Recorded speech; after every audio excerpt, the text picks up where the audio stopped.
যেহেতু কথা বলছিলাম জাতীয় নির্বাচনে ডাকসুর প্রভাব নিয়ে, এই বিষয়ে আসলে সাধারণ মানুষ কি ভাবছেন, প্রান্তিক মানুষেরা কি ভাবছেন, আমরা সেটাও একটু দেখে নিতে চাই। বগুড়া থেকে আমাদের সহকর্মী রাজীব সেলিম কথা বলেছেন প্রান্তিক মানুষের সঙ্গে।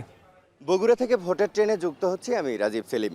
ঢাকা বিশ্ববিদ্যালয় কেন্দ্রীয় ছাত্র সংসদ ডাকসুর পর আগামী জাতীয় সংসদ নির্বাচন নিয়ে কি ভাবছেন সাধারণ ভোটাররা, চলুন জেনে আসি। ঢাবি শিক্ষার্থীরা যে উৎসবমুখর পরিবেশে আজকে ডাকসু নির্বাচনে ভোট প্রদান করলো, এতে এই পুরো বাংলাদেশের জনগণ একটি মেসেজ পেল যে আগামী জাতীয় যে নির্বাচন হবে এই সরকারের অধীনে, ইন্টারিম গভর্নমেন্টের অধীনে, আমরা আশা ব্যক্ত করছি এরকম শান্তিপূর্ণ একটি জাতীয় নির্বাচন অনুষ্ঠিত হবে এবং এই নির্বাচনের মাধ্যমেই আগামী সংসদে আমরা আমাদের প্রতিনিধি পাঠাবো।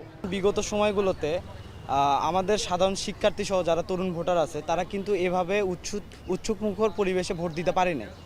তো আমরা চাই আগামী জাতীয় যে নির্বাচনটা হবে, আমাদের সাধারণ শিক্ষার্থী সহ তরুণ যে ভোটাররা আছে এবং সাধারণ মানুষ যারা আছে তারা এভাবে ভোট সেন্টারে গিয়ে আমরা সুষ্ঠুভাবে যাতে ভোট দিতে পারি। ডাকসু নির্বাচন হচ্ছে যে নির্বাচনে আমাদের প্রত্যাশা ছিল সাধারণ শিক্ষার্থীরা তাদের পছন্দ মতো নিজ নিজ প্রার্থীকে ভোট দিয়ে জয়যুক্ত করবে, এটাই সারা বাংলাদেশের মানুষের এবং ছাত্রছাত্রীদের প্রত্যাশা ছিল। এখান থেকে আমরা যেটা বুঝতে পারতেছি যে আগামী জাতীয় সংসদ নির্বাচনে দীর্ঘ 17 বছর এই বাংলাদেশের জনগণ যারা ভোট দিতে পারেনি, তো তারা ভোট দেওয়ার জন্য এরকম মুখিয়ে আছে।